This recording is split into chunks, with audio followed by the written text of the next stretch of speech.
We have the great and the good of the world in trade here. We've got the digital world. We've got Stephen Vaughn, who until April was a proud member of the U.S. Trade Representative's office, working under Bob Lighthizer as general counsel. We've got Charlene Barshevsky, who's negotiated a trade deal or two. Chad Bown, who, as his socks will tell you, is the host of the Trade Talks podcast, which in the trade world is like, this is as close to a rock star as you get. And he comes with socks. Swag, with socks there. And Doug Bell, who I found is Chad's old boss. At the CEA. So look, it's wonderful to have you. I thought it was wonderful planning, and I'm told it is no accident, that the session before this was called Everything That's Wonderful in the World. And now we have trade, and it's late on a Friday afternoon, and we're here to tell you about all the gloomy stuff that's going on in the world of trade, the world of trade wars, and so on. Martin Wolf, who I think is on after this, I'm going to tell you a little secret here. When I worked for the FT 5 years ago, Martin Wolf took me to lunch right when I took the trade gig and said, Sean, you're making a terrible mistake. He said, there's absolutely nothing going on in the world of trade. Everything was solved by the Uruguay round. Tariffs are close to zero. You're just going to be bored. And it's just not a very productive use of your talents. And I said, Martin, that's fine, but I'm very tired. I just come off of running the foreign desk. We've gone through the Eurozone crisis. I need a break, so I'm okay with this for a while. Of course, Martin was wrong. I never got that break, and the world of trade has really erupted over the last 5 years, and certainly the last 2 or 3 there. I think I'm just going to go right off, and we're going to go down the line, and we're going to talk first of all about what we should make of what's just happened in the last week, really. So a week ago, in the Oval Office, President Trump had Vice Premier Liu He there. They announced a very substantial Phase 1 deal and this is after months of negotiating and plenty of tariffs and so on. And Charlene, you've negotiated a few of these things. What should we make of this very substantial Phase 1 deal? And is this peace is upon us? Should we be turning? Should all these people in the markets be kind of going along? Well, I would put the word substantial in quotes. First of all, we don't yet know what the deal is or if there will be a Phase 1 deal. Second of all, as described, this is mainly an agriculture deal with a sprinkling of a couple of other things. In my own view, this is, if it happens, a deal of convenience. Convenient for Donald Trump because OECD, IMF, concerns about increased recession risk in the US and globally. Globally, he doesn't care about, but the US he does. And I think he thought, well, maybe they need to do a little something and get himself back in control of the situation. Convenient for Xi Jinping. The Chinese economy was slowing well before all of this trade falderall, but nonetheless, trade has certainly exacerbated the slowdown. And with everything else going on in Xi Jinping's world with respect to the domestic economy, Hong Kong, Taiwan, so on and so forth, he needs to try and fix something, and this is the easiest thing to fix. But I view it as a deal or a potential deal of convenience, relatively small, largely agriculture, and the question whether it will get done or whether there will ever be a Phase 2, I think is a significant one. Stephen, I'm going to go flip all the way to you on this one. You were working on these negotiations and the broader China strategy from very early on. You were the acting U.S. trade representative at the very beginning of the administration until Bob Lighthizer got in Senate confirmed. I wonder, when you set out on that path of taking on China and when you were drafting the strategy early on, is this the kind of deal you were looking at? Is this the kind of thing you thought you would end up with? And is this going to fulfill the promise of rewriting the relationship, the economic relationship with China that the president really promised? Well, I don't think this is the end of it, first of all. Okay. I think they're going to keep doing negotiations. I think we have to go back. If you look at where we started 2 years ago, the conventional wisdom of a lot of people in town is that the U.S. really had very little leverage over China. that there was very little we could do to influence China's behavior, and that in any event, China, we were so dependent on having agricultural sales to China that the U.S. would politically cave in at sort of the first sign of difficulty. Now, it looks as though, in fact, the president may be able to get his ag sales into China, and yet at the same time continue to press on some of these other issues. So I think this is a very favorable development for the United States. I think everybody understands now that this is a long-distance issue. But the fact that China is willing to come to the table, the fact that China may be willing to make some concessions on ag, the fact that the negotiations are ongoing, the fact the president had to make very few real concessions in exchange, and the fact that the president has been able to get deals with so many other countries shows that I think this is all moving in the direction. The U.S. does have more leverage, I think, in the situation than China does. And ultimately, we just have to decide what we're going to do with that. Chad, you've done a lot of work looking at the numbers. Now, you told me you'd forgotten all the numbers because there's so many of them, so I won't press you for any numbers. But broadly, one of the things that Stephen's talking about leverage there, but most of that leverage, Stephen, I think you're talking about, comes from tariffs, right? I mean, largely. And where are we? Well, I would say there's two parts of it, right? There's the tariffs themselves, but the bigger issue, I think, to some extent, is what happens to supply chains and at what point do people start to move out of China? Which is the tariffs kind of, and right. the effect of the tariffs exactly. on so on. But Chad, just walk us through, just kind of take us back 30,000 feet, 50,000 feet, 100,000 feet, wherever it is. I mean, where are we now in terms of the tariffs between the two countries versus where we were going in, and how does that compare historically? So before this started, so beginning of 2018, our tariffs on China averaged about 3%. China's tariffs on us averaged about 8%. In the interim period since, we're now up to about 21% or so each on each other. And if the next round, the December 15th round goes on and China's retaliation goes on, that'll get up to 24, 25% each. So it's pretty sizable. In historical terms, that's not quite Smoot-Hawley levels of the 1930s, but it's getting close. Of course, the big difference is it's just bilateral. We're only doing this to China. We're not doing this to the rest of the world. So that's a major distinction, but they're big numbers. But there are impacts on the rest of the world. But there are impacts. Particularly in Europe. There are big impacts on the rest of the world. My big takeaway from Friday, though, was the things that actually weren't said. I mean, so what it clearly was a deal about agriculture. And if we had said, starting 2 years ago, getting into this in China, that any part of a deal was going to be farm sales, I think people would have scratched their head and said, farm sales to China are fine. Where's the problem? Yeah, we have these disputes over rice and wheat and things, but the farm is doing fine. The president mentioned farmers 12, 13 times on Friday. Not once in the entire 35-minute conversation did the word subsidies come up, right? And that was one of the core issues. Industrial subsidies. Industrial subsidies, state-owned enterprises, not once was this mentioned. So clearly this is an interim deal, a deal of convenience, part of the longer game. But I think we're still just very much at the beginning of this conflict with China. And Doug, with 21% tariffs. Yeah. So Doug, when we were in the green room, we were talking about a little bit about this and kind of the substance, the structural reforms there. Do you think we're ever going to see that addressed? I mean, well, I think this was clearly set up as an interim deal and set up that there would be longer-term conversations.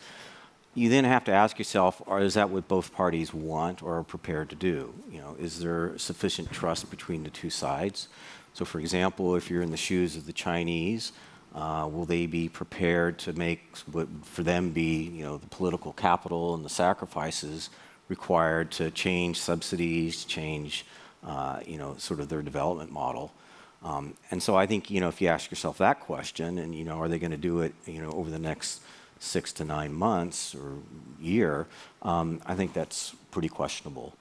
I think the other key piece here is we've focused a lot on sort of the tariffs, and I think for good reasons that gets a lot of attention. But associated with this is a lot of changes in the technology space in terms of either restricting investment, I mean, I thought it was notable on Friday's announcement was important, but earlier in the week we saw Absolutely. 28 companies being put on the entity list, and not necessarily for a sort of associated economic reason, but fundamentally, based on what were considered human rights considerations. So that you're seeing a broadening of the conflict. And I think when you add in all of those pieces, the problem seems to be sort of getting larger and larger. And I think that makes resolution and finding a pathway all the more difficult. Yeah, no, I was in London at a conference at Chatham House earlier this week, giving some remarks, and I said then, and I still believe it's true, that on that Monday versus the Monday before, even after you'd had the Friday deal, the economic relationship between the U.S. and China was in a worse place when you looked at it more broadly because of these tech things. Now, it was 8 companies and I think 20 police agencies associated in Xinjiang. The excuse was, but 28 entities. There was, but those 8 companies are some surveillance companies like Hikvision, big listed company, but also big artificial intelligence companies like a company called SenseTime, which is the world's most valuable AI company by some metrics. Google may differ, may challenge that, but the point being was the excuse was, or the reason stated was human rights violation in Xinjiang. And you had this very provocative statement from Wilbur Ross that the U.S. was exerting its right to address human rights violations within China, which was something that the Chinese immediately recoiled at there.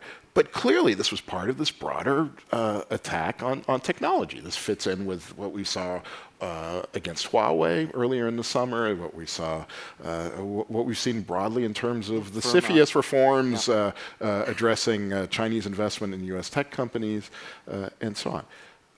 And then you also had the whole NBA saga, right? Which I think is as important, if not more important, potentially. LeBron James may have done more to create a backlash in terms of relationship with China or China's standing in the United States than Donald Trump did last week in some ways. There. But Karan, I'm kind of preempting you a little bit here in the tech space. But you're the man from Google, but you used to be the man from USTR. Yep. There. How do you look at this deal, and is this going to make your life easier as a company?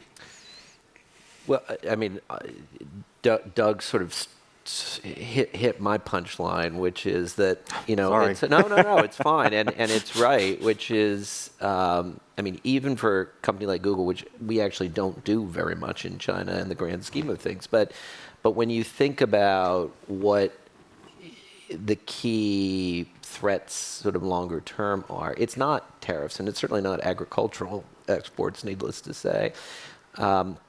It's the ability to work collaboratively in the technology space. It's the question of investments flowing across borders. So, I know that is typically not what is subject to trade negotiations. When I was doing it, you carved out export controls, you carved out investment, you carved out those issues that had a national security lens, and you put them to one side.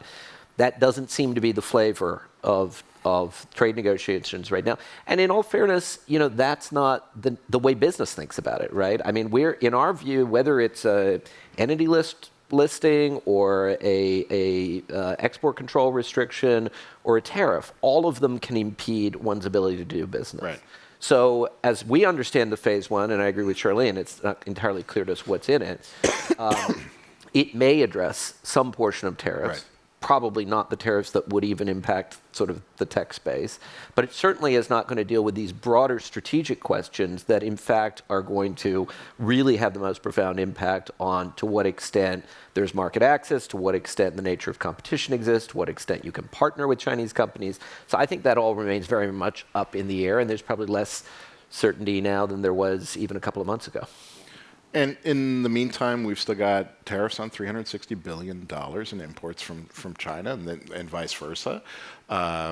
They on slightly less, but they've got a different mix there. Stephen, one of the questions I keep getting from readers, from editors, and so on is, were tariffs the plan in the first place? Is that the tool that the president has, the most powerful tool? You talk about it as a point of leverage there, but from the perspective of the administration, when you are trying to remake the relationship, when you're trying to shift supply chains, Peter Navarro's talked openly about wanting to get supply chains out of China. The president talks regularly about the fact that supply chains are shifting as one of the great victories on the trade war. Are tariffs kind of the point, and them sticking around, is that going to be the great achievement? I don't think. I think so. If you look at what the administration has been doing, the president has I think, been trying to walk a very difficult tightrope between trying to get China to open up and trying to get China to be more of a market type economy, while at the same time trying to give President Xi the space that he needs in order to come to a deal, right? So, for example, the president could have shut down CTE. He didn't shut down CTE. The president could have had a uniform ban on Huawei. He didn't do that. The president spoke out a lot on Friday about how people had talked to him about blocking student visas, and he doesn't want to block student visas. So he is trying, I think, in a lot of ways to give President Xi the space to reach a deal. At the same time, I think he feels that it's not, the status quo that he inherited in 2017 was not sustainable. That China there had to be some sort of consequence for the way in which they were treating U.S. companies and the way in which they were treating U.S. IP. So I think what he's done basically is he's given President Xi a choice. He can have the tariffs, or he can sort of move more in the direction that the United States wants him to move. And I think he's trying to persuade President Xi to move in the right direction. But ultimately, that's a decision for them to make. There's not much we can do beyond that. They're a sovereign country, and they'll make the decision that they want to make. But I think the president is saying, if you choose to keep the practices that you've kept, the industrial subsidies and the IP theft and some of the other things that the U.S. has been complaining about a long time, well, then there's going to be consequences for that. And those consequences are ones that, from the view of the administration, are potentially good. You're shifting supply chains. I think there's different people in the administration who have different views sort of on that. But I think... We've noticed. But I do think the administration believes that the consequences are going to fall on China more heavily than they're falling on the United States. And I think, especially if they're able to make these ag sales, that's going to continue to be true. Charlene, you've been doing this for a long time. You've been dealing with China for a long time. How does this kind of moment in the relationship compare to where we've been in the past 20 years, and where do you think we're going? I'm not sure where we're going. The administration, I think, certainly doesn't know where we're going. It has a tariff strategy which is in part designed to hurt China, largely initially because of a trade deficit, which is an irrational measure of fairness in any event, but which also hurts us because of China's retaliation. So half this strategy is to hurt China, and half of it is a stop China or I'll shoot myself strategy. This makes no sense to me as a sustainable strategy to get China to change. I am always struck by the retaliation number. So if you take $300 billion and you're retaliating in some form or other against them, $300 billion.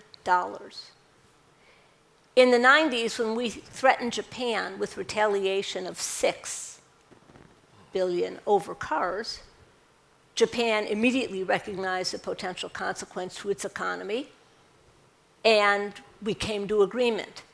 This is 300, which already tells you you're dealing with an entity that is fundamentally different from the major trading entities the United States have dealt with. Europe, you wouldn't have had to have said $6 billion. You could have said 3.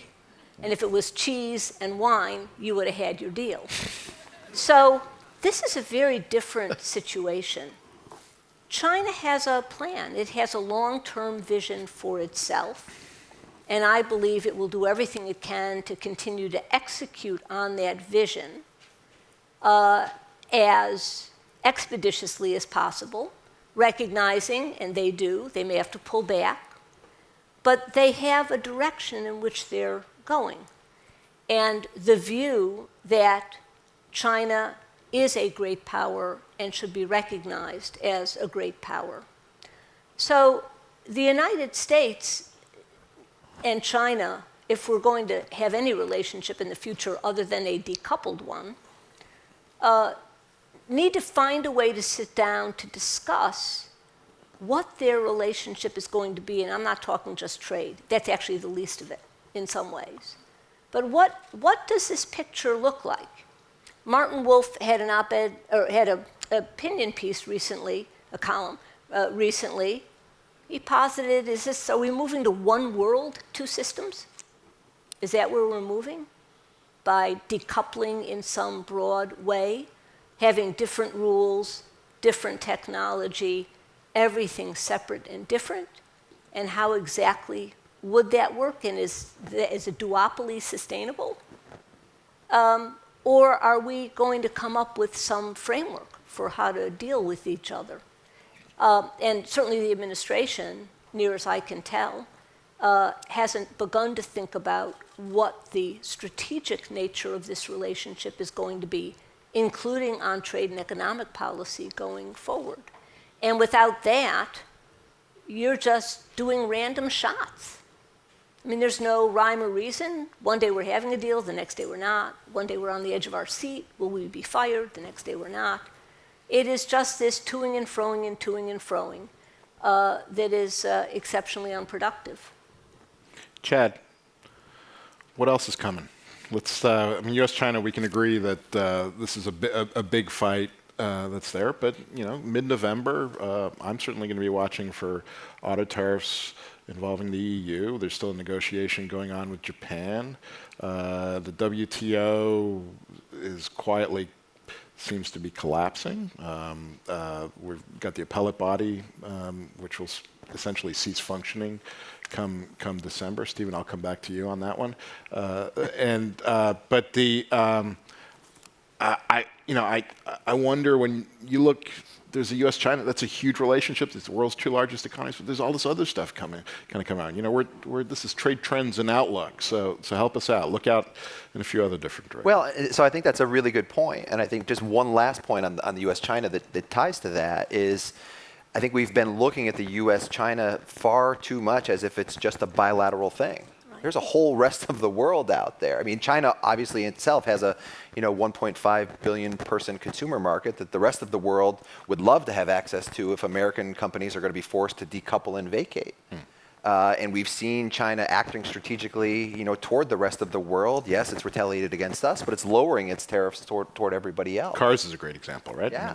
And across the board. So this is just thinking about this and through the bilateral lens is really, really hard. And I think some of the challenges that the administration faces stem from the fact that it has chosen to go it alone and not engage with former friends and allies on these issues. Now, there is a deal with Japan, and so to your question, I think we're less likely to see tariffs on. But again, it's a phase one deal, largely focused on agriculture. Yeah, but I think at least it does raises the likelihood of forestalling auto tariffs, which on Japan, which was going to be massively important for them, much bigger than $6 billion in today's terms, and obviously what they were most worried about. But they got out of that deal relatively unscathed. If it's going to mean no auto tariffs, they didn't have to give up as much ag as they feared they might. They didn't have to, for all we can tell, do much on currency and other issues. With Europe, though, it's a bit more sensitive. We saw the tariffs today go on after the WTO dispute in relation to the aircraft subsidies case. Which means that your scotch should be 25% more expensive this evening, especially if you drink single malts. Yeah, or sweaters. It's not just alcohol. Okay, all right. Or cheeses and things. And cheese and wine are included as well. Oh, yeah. But we're very soon going to have the reciprocal, the parallel decision on Boeing. And so is that going to be a moment to kind of settle this issue? But again, this is not even just not a bilateral U.S.-Europe issue. I mean, the Canadians subsidize, the Brazilians subsidize, the Chinese are subsidizing. And again, this is the fight between Boeing and Airbus over industrial subsidies on both sides. The U.S. claims that Airbus is a company that essentially should not exist because it's a creation of European industrial policy, and the Europeans claim that Boeing is a company that gets unfair subsidies from Washington State and so on. So, but that's a bigger conversation about industrial subsidies, which it is. But again, this is when we're getting narrowly focused on one issue, there's all of this other stuff going on as well. The world's a complicated place, and things are happening, and our response to them is tariffs. That's what happened today. But ultimately, it doesn't seem like that's a sustainable long-run solution to solving all of these problems. Maybe tariffs are the interim solution to everything, but in which case we've got a lot of work to do. Once all of these tariffs are going to be on. Doug, you're an economist. How much is this slowing things down, and how worried should we be about the kind of broader economic impact of all this? Well, that's a great question, because I think that's a little bit one of the variables that we haven't discussed, because the health of the economy, it's not only an economic issue, but I think at the stage of certainly the U.S. political cycle, it's a political issue. And I think the answer is, I think for maybe the first 6 months, it was a little bit unclear, but the data has started to show that there are real consequences. If you look at, for example, there's a number of uncertainty indexes that have really peaked. You look at any explanation of what's going on in business investment, it's not only trade, but trade is a considerable, and the uncertainty associated with it is a considerable impact. And we're seeing 2 consecutive months now of manufacturing indices going down. So I think the effects are real. In terms of the practice I'm in at Ernst & Young, where we're working with companies, and these supply chain issues that are described, we've sort of alluded to here. If you're a company and you're confronting, having to change your supply chain or somehow, eat the tariffs, that is having real sector by sector impacts that are considerable. And as it's been mentioned, it's not just U.S. firms; it's global. And it's probably no surprise that Germany, probably one of the most trade-exposed economies, is really hovering around in recession now. So, I could kind of go on, but I think the impact is real. It's an open question. Are we past the point, where that could be ameliorated if all of a sudden we drop the tariffs? And so I think that's going to have, continue to drive economic and monetary policy, and potentially become a political issue, at least in the United States. Karen, how are you planning for all this? Google. What do you tell your bosses? On the trade front particularly, that I think we're in an era of fragmentation, that many of the executives that today are running companies grew up in an era of continued globalization, and that we need to prepare for a world where that is not the prevalent assumption. Having said that, maybe a couple of thoughts if I can. One, let me respond to, I want to build off something Charlene said, which is sort of the comprehensive strategy point. Because I do believe that on the U.S. front, there is the need for a comprehensive strategy. And I think to give the Trump administration credit, there are elements in what it has done thus far on the trade side, particularly with respect to USMCA and the U.S.-Japan agreement, that I think could form the basis of, at least with respect to one sector, but arguably... You're talking about the digital piece, are you? Exactly. Yeah. But arguably, maybe the most important strategic sector for the United States, right? I mean, I love ag, right? But tiny fraction of the U.S. economy. When you think about the contribution and the leadership that we have in the tech space, and I'm defining that broadly, not just the Googles and Apples and Amazons, but high-tech manufacturing and so forth. When you think about the rules that have been established in the digital chapter of the USMCA and the US-Japan agreement, that forms the basis, I think, of a very credible international strategy around that. Now, it's not enough alone, right? It needs to be, frankly, partnered with other things. It would be great if we, for instance, had a privacy law in the United States that could be a model for the rest of the world. It would be great, if we had a sort of an advocacy strategy around standards globally that, frankly, the Europeans are pushing forward assiduously and we don't. But there is the core elements of that, and again, I'll give the administration credit on the digital services tax for pushing back strongly on that.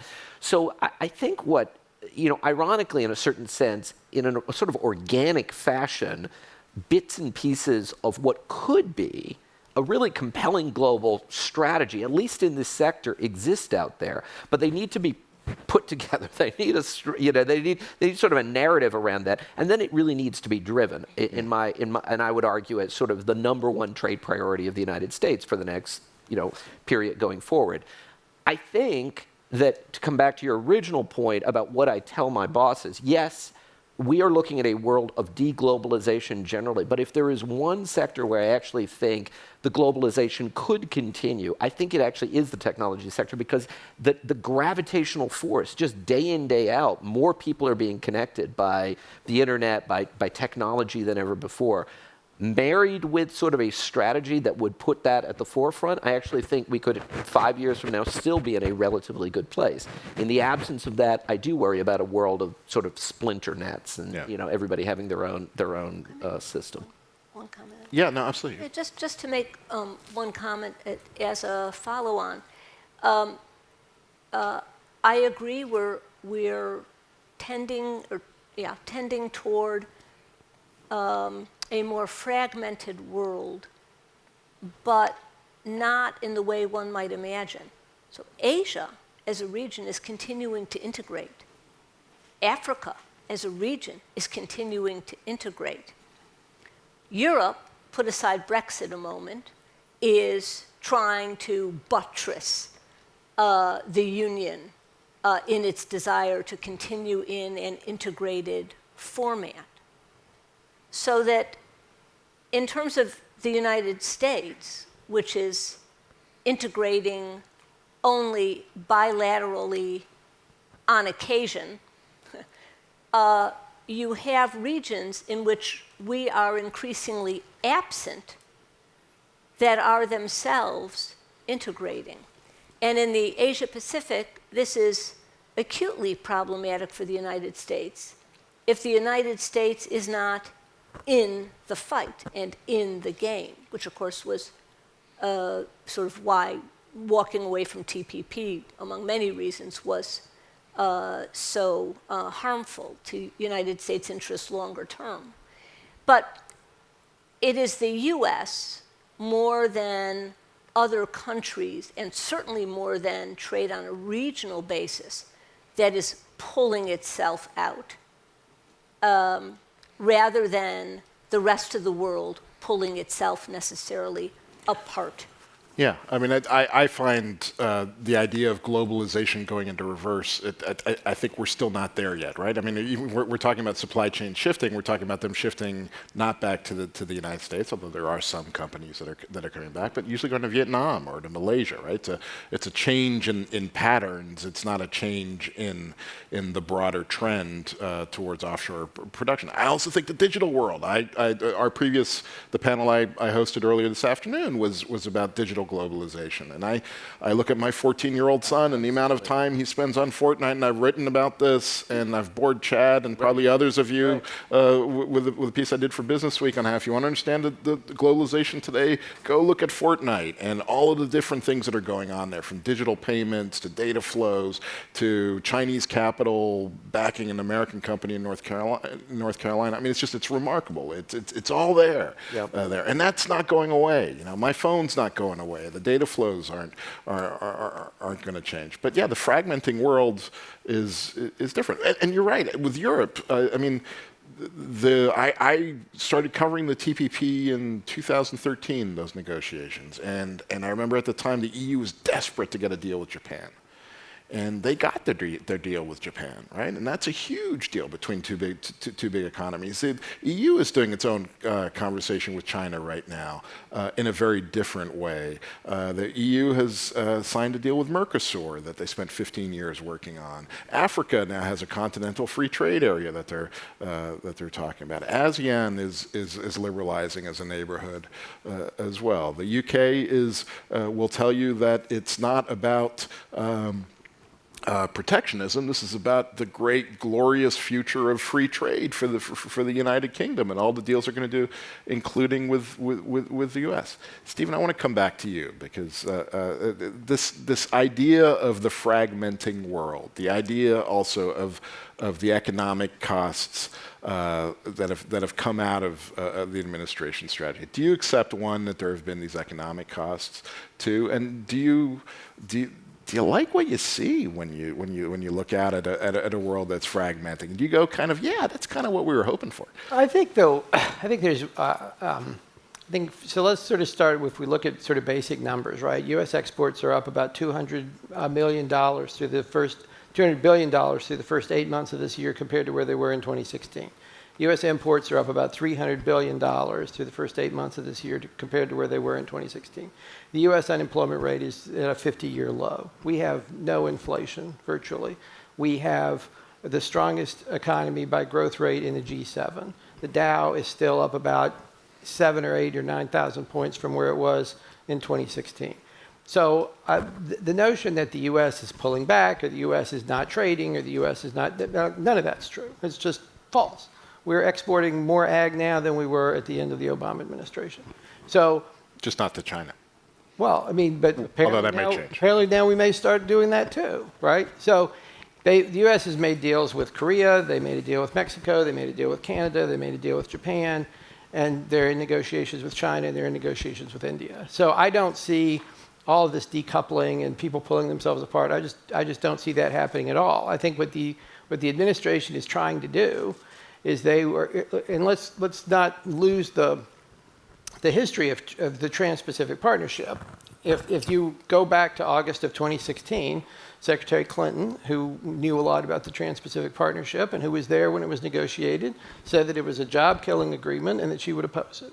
I mean, that was politically where we were with respect to the Trans-Pacific Partnership. The political issues that happened in here and happened in Britain with Brexit, and happened with Mexico with AMLO, and happened in Brazil with Bolsonaro, they didn't come out of nowhere. They came because there were real and genuine frustrations among a lot of people in all those countries who felt that the trading system was not working very well for them at all. And what the administration has been trying to do is to manage these issues in a way so that the president can say he is delivering results for the people who voted for him, while at the same time trying to preserve the market efficiencies and growth and things that we all want and that we would all like. And I think if you look at the numbers and you look at the results, he's doing really, really well. I mean, no one else has been able to manage through it so far as well as the U.S. has been able to do. And I'd just like to make one other point. I think it would be a mistake for the president to come out and say, here's sort of our big, 25-year plan for how we're going to deal with China, and this is the strategy, and this is what we're going to do. I think when you do something like that, you lock yourself in ways that don't allow you the flexibility that you're going to need in order to deal with what will be a very rapidly changing market. To some extent, the U.S. policy toward China is going to be very, very heavily influenced by China.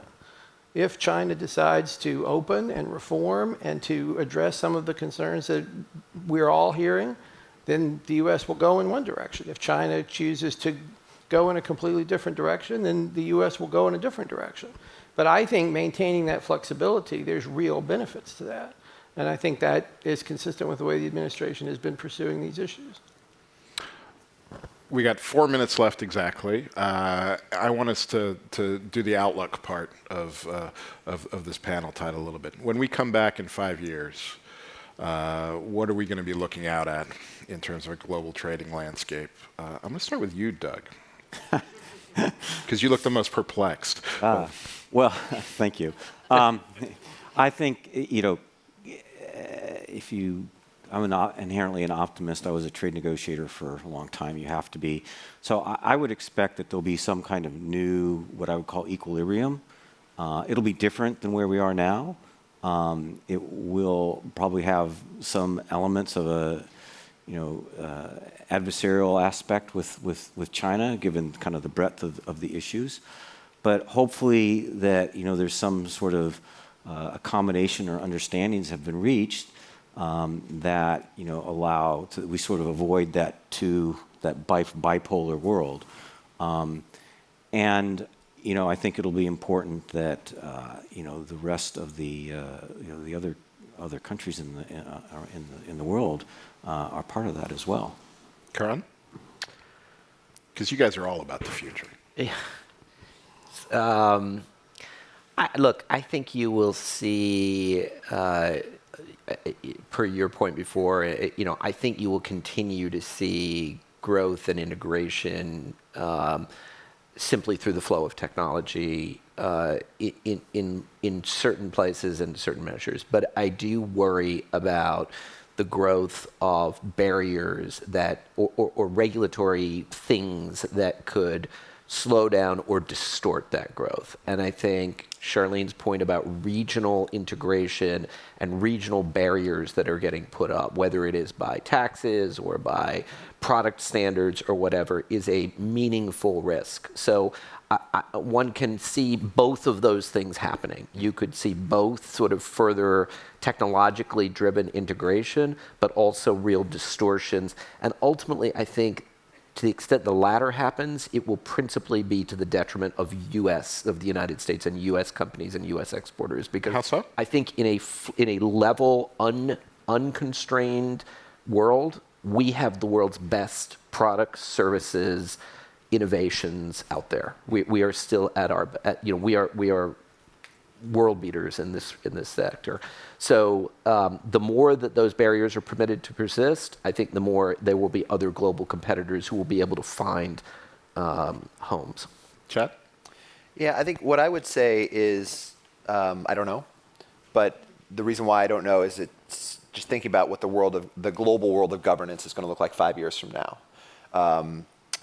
If there is really no longer the sort of the WTO system as we've known it serving as the backbone for the last 25 years, what replaces that? If it's a sort of law of the jungle, I don't know.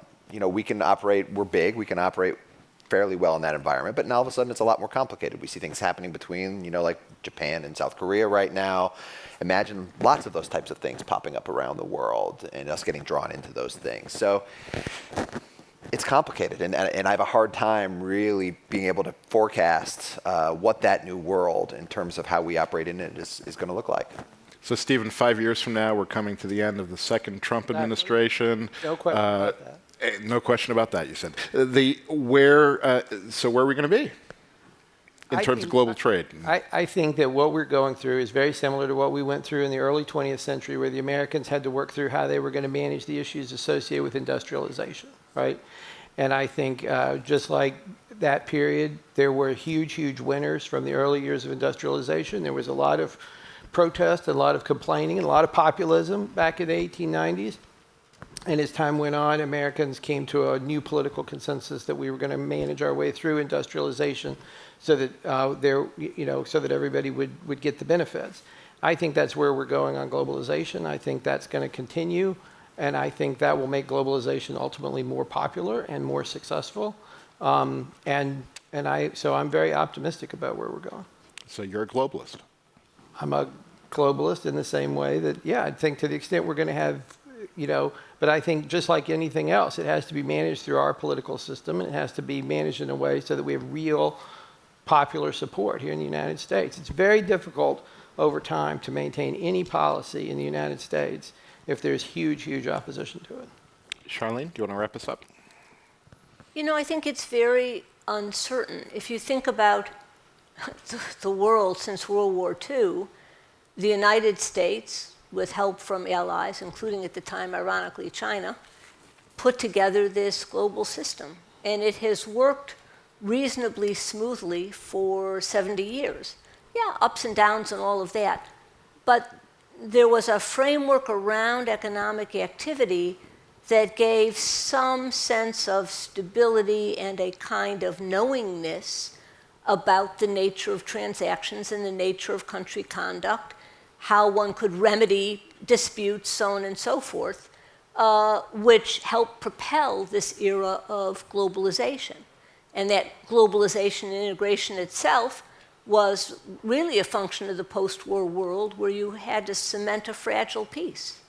And you couldn't continue with the policies that had preceded World War II. Well, that whole system is beginning to come unglued. It's partly China's reemergence. It's partly the US financial meltdown and the world looking at the United States saying, maybe you don't know what you're doing. It is in part US leadership. There are a lot of different factors, but the world is, as we've known it, as other countries have known it, feels and looks a little bit different now. And how that sorts out with respect to the United States, with respect to other countries, and who will fill the vacuums created, I think is an open question. We know that China wants to fill a number of vacuums. It wants to be the hegemonic power in Asia, which is why TPP would have been so important. We know that Belt and Road is creating potentially its own network and web of rules.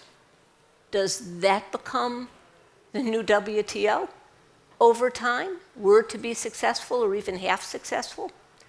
So certainly the gaps that we see among the pieces that are feeling not very stable are likely to be filled and may well be filled with rules or by actors that leave the United States more uncomfortable. But how all of that sorts out will, I think, end up for the United States being in part a function of US leadership and what that leadership's vision of the future of America is. And until we have that pretty clear, I'm not sure we could even begin to estimate how this is all going to come out. Well, we'll see you in 5 years. Thank you so much. If you can just join me in putting your hands together for the very smart people up here, and thanks for bearing with us.